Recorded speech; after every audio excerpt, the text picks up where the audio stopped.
IPLचा 19वा हंगाम दिमाखात सुरू झालाय। जगभरातले खेळाडू इथे कोट्यवधी कमवतात, पण आपले भारतीय खेळाडू परदेशी लीग मध्ये का दिसत नाहीत? रोहित, विराट किंवा पंत बिग बॅश मध्ये का खेळू शकत नाहीत? BCCIच्या या व्हिटो पॉवर मागचं नेमकं सत्य काय, पाहूयात याची खास माहिती। नमस्कार, मी भक्ती, प्रहार न्यूजलाइन मध्ये आपलं स्वागत करते।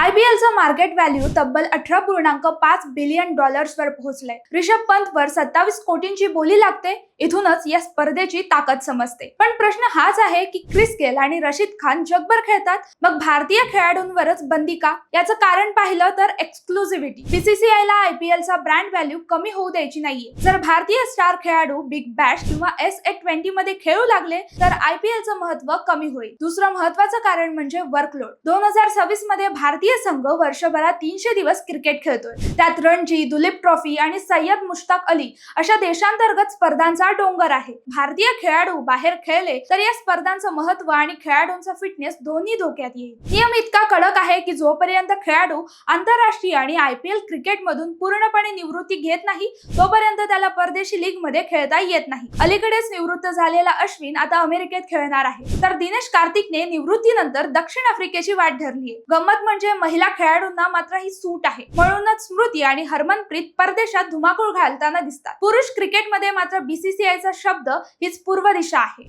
IPL हे केवळ क्रिकेट नाही तर ते जागतिक बाजारपेठेतील भारताचं असं अस्त्र आहे ज्याची धार टिकवून ठेवण्यासाठी BCCIला काही कठोर निर्णय घ्यावे लागतात। त्यामुळे पैसा, फिटनेस आणि IPLचा दबदबा टिकवण्यासाठी भारतीय खेळाडूंना परदेशी वेस ओलांडण्यावर कायमची बंदी आहे। BCCIचा हा नियम खेळाडूंना अनुभवापासून रोखतोय की IPLचं साम्राज्य वाचवतोय, हा वादाचा मुद्दा असू शकतो। पण सध्या तरी भारतीय चाहत्यांसाठी आपल्या लाडक्या खेळाडूंना परदेशी लीग मध्ये पाहणं हे एक स्वप्नच आहे। माहिती आवडली असेल तर कमेंट्स मध्ये नक्की कळवा आणि अशाच नवनवीन व्हिडिओसाठी प्रहार न्यूजलाइनला लाईक, शेअर आणि सबस्क्राईब करायला विसरू नका। धन्यवाद।